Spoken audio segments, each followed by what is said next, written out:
Eli Crane joins us. Eli, you're a man of few words, but a lot of actions. When you take an action, people pay attention because you are the least self-promotional person I've met in Washington. Many weeks ago, 6 weeks ago, you talked to me about this a couple of months ago. You were so far ahead of this. I think you put in articles of impeachment early on. How did you foresee where this fight was when so many of your colleagues were kind of looking the other way and didn't want to address what's happening now, and it's only going to get worse because now this is a judicial coup. This is a judicial coup d'etat is what is happening, and that's why it has to be fought to the bitter end. Eli Crane, Congressman, Arizona, your thoughts?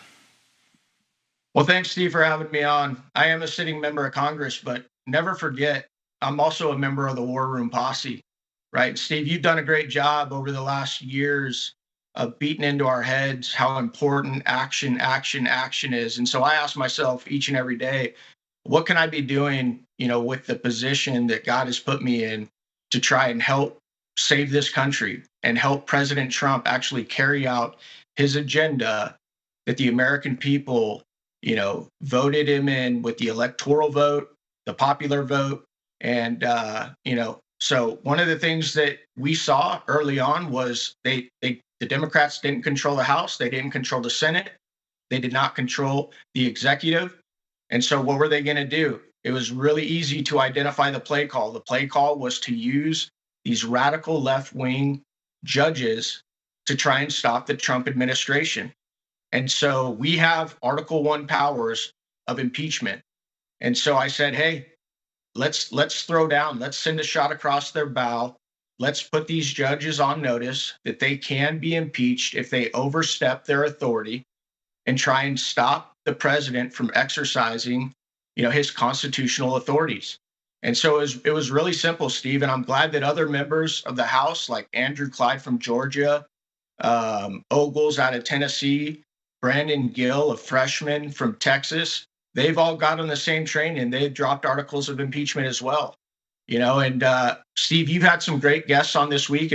As I've been listening to your show, better men than myself, talking about, all the tools we have in the toolbox and other representatives that are, looking at other ways to tackle this problem, whether it's, Mike Lee looking at making it 3 judges that have to decide on this, or Darrell Iss's bill that would prevent some of these radical groups from shopping around for different judges that might be, willing to, take these things up. I don't care at the end of the day which way we do this, Steve, but the bottom line is, and you've talked about it for a couple weeks now, this will not stop until we actually take action and show these judges that they are not more powerful than the president of the United States. This gets down to this, that ideas have consequences. This is something the country's fallen into for many decades. And one of the reasons I think is because the town's run by lawyers. And that's why I'm so proud of President Trump and his administration going after these law firms. This is about judicial supremacy.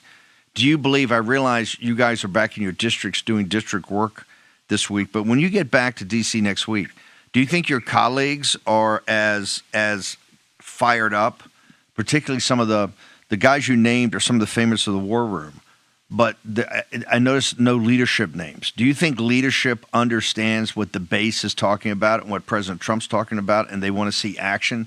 They don't want to have more happy talk, that this is something that needs to be addressed and needs to be addressed now, sir?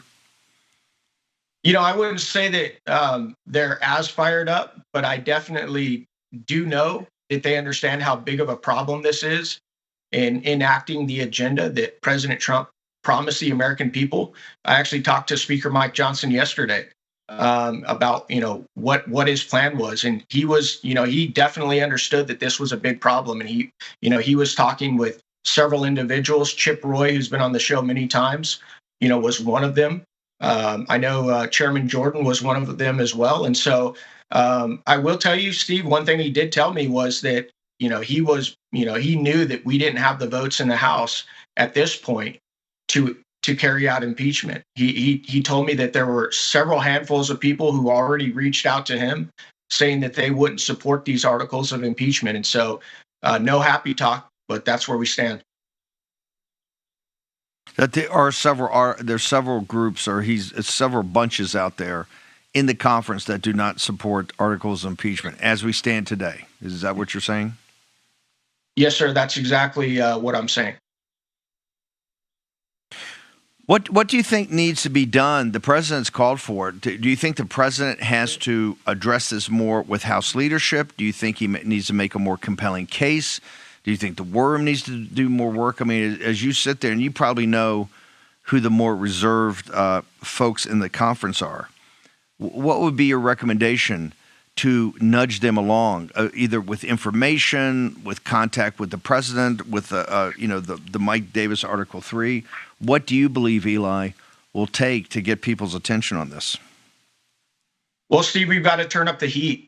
This is one of those times where we can use their political weakness against them. And when I say them, I mean the political establishment. These guys don't like to get blown up. They don't like to get put in tough situations.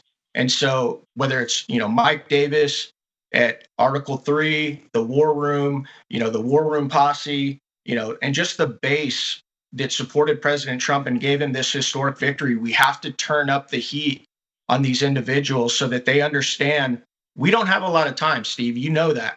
We don't have a lot of time to save this country.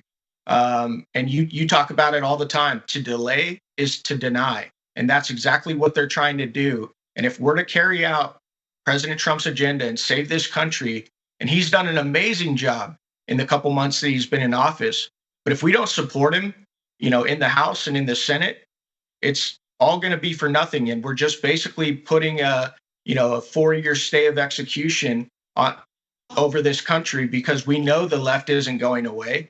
We know that they're just as radical and unhinged as they've ever been, probably more so now than before. And so we have to continue to turn up the pressure. And for me, when I look at all of these tools that we have in the toolbox, I'm one of the guys that says, hey, I'll take all of the above because this is so important.